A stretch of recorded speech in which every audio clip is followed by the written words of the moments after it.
Dans cette vidéo, je vais te parler de gestion du temps. Je vais aborder les différents types de temps, mais aussi certaines lois du temps. La dilatation temporelle et la loi du moindre effort. Je te donnerai avec grand plaisir certains outils pour que tu puisses mieux gérer ton temps. Et à la fin, je te dévoilerai la secret sauce de la réussite.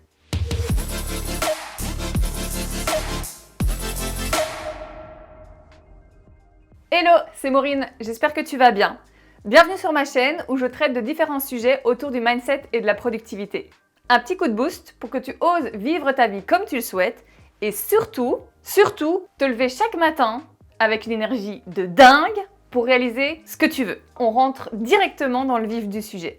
Pour mieux comprendre comment nos 1440 minutes sont réparties dans une journée, Fabien Olicard propose dans son livre « Votre temps est infini » de catégoriser les dépenses de temps. Tout d'abord, le temps professionnel. N'importe quelle seconde dépensée dans le but de gagner de l'argent est une seconde de temps professionnel. Ensuite, le temps personnel. Tout ce que tu fais uniquement pour le plaisir rentre dans cette catégorie. Jouer aux jeux vidéo, regarder un film, appeler tes amis, etc. Le temps pour soi est le temps le plus sacrifié, alors qu'il comprend tout ce qui va nourrir ton esprit, ton corps et ton âme.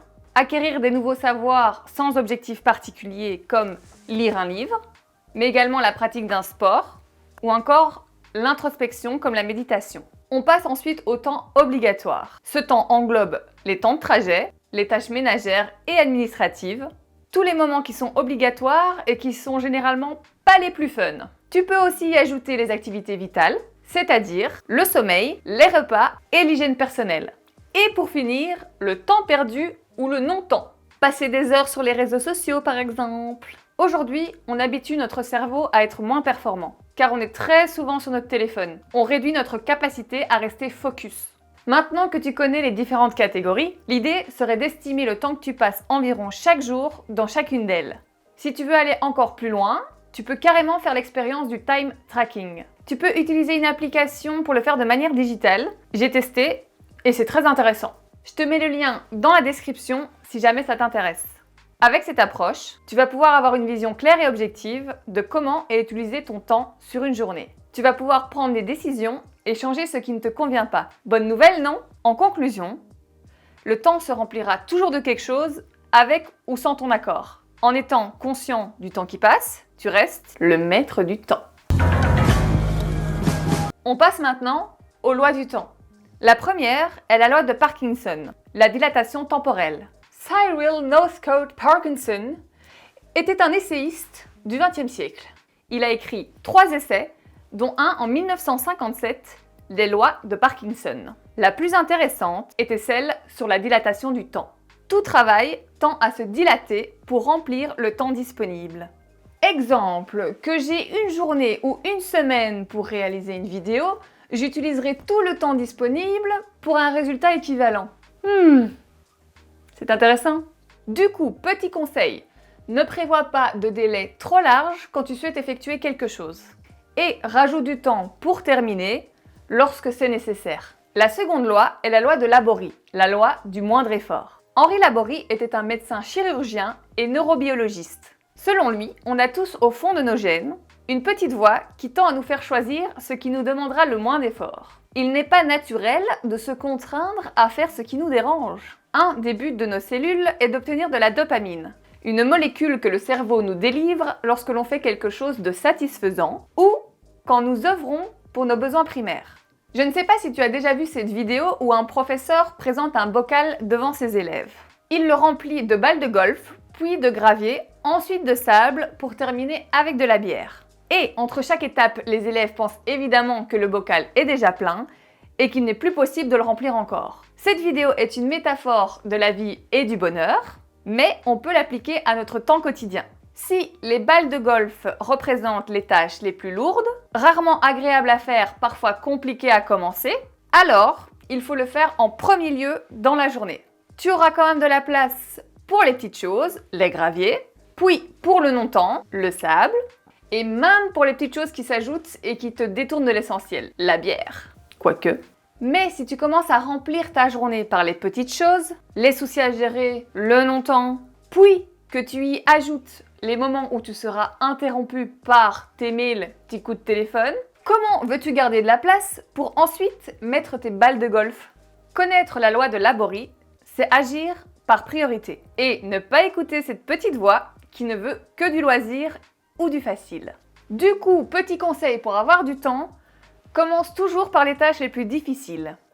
Alors, as-tu déjà entendu parler de la matrice d'Eisenhower? I didn't say it would be easy, Neo. Dwight Eisenhower fut le 34e président des États-Unis et sans doute le plus productif d'entre eux. La matrice est faite de 4 cadrans. Le premier, ce qui est important et urgent. Le deuxième, ce qui est important et non urgent. Le troisième, ce qui n'est pas important mais urgent. Et enfin, le quatrième, ce qui est ni important ni urgent. Honnêtement, je l'utilise et ça m'aide beaucoup. On passe maintenant aux tips and tricks pour améliorer la gestion du temps. Je t'en présente 3 ici. Le premier, pourquoi chaque mouvement compte. C'est le principe du pas de tour à vide. L'idée principale est de ne plus dépenser de l'énergie mécanique pour une seule action. Il y a toujours quelque chose que l'on peut optimiser en profitant d'un déplacement. Le deuxième, ne perds plus de temps à partir. Quand tu rentres, prépare ce que tu dois emmener à ton prochain rendez-vous pro ou perso avant de faire quoi que ce soit d'autre. Le troisième, pourquoi 10% seulement suffisent. Lorsque tu entames un nouveau projet, tu commences directement à te poser des questions sur le comment et le pourquoi. Tu as des craintes et tu ne veux pas décevoir ni les autres, ni toi-même. Et tout ça t'empêche de passer à l'action. Du coup, petit conseil, à partir du moment où tu as 5 à 10% des réponses aux questions que tu te poses, mets-toi en action. Tu trouveras les 90% de réponses manquantes sur ton trajet. La mise en action est impérative et les réponses viendront par la suite grâce à l'expérience, les erreurs, les rencontres, etc. Dis-moi en commentaire si tu as souvent des difficultés à passer à l'action ou si tu es plutôt du genre à foncer. Et pour finir, comme promis, la secret sauce de la réussite. Durant la préparation de la secret sauce, nous préférons vous montrer ce documentaire d'une langouste qui vit une vie paisible. Hé Maureen, il t'en reste un peu sur les lèvres. Oui, pardon. L'écrivain Bernard Weber a dit que pour réussir quelque chose, il faut que 2 des 3 ingrédients suivants soient réunis. La chance, le talent et le travail. La chance et le talent ne dépendront pas de nous, mais le travail, si. À chaque fois que tu fournis du travail en masse, qu'importe la chance, qu'importe le talent, il y aura toujours un minimum de résultats positifs. Et 1 vaut mieux que 0. Alors voilà, concernant le sujet de la gestion du temps, c'est tout pour le moment. J'espère que cette vidéo t'aura plu et si c'est le cas, n'hésite pas à la liker et à la partager. Et évidemment à t'abonner à ma chaîne si ce n'est pas encore fait.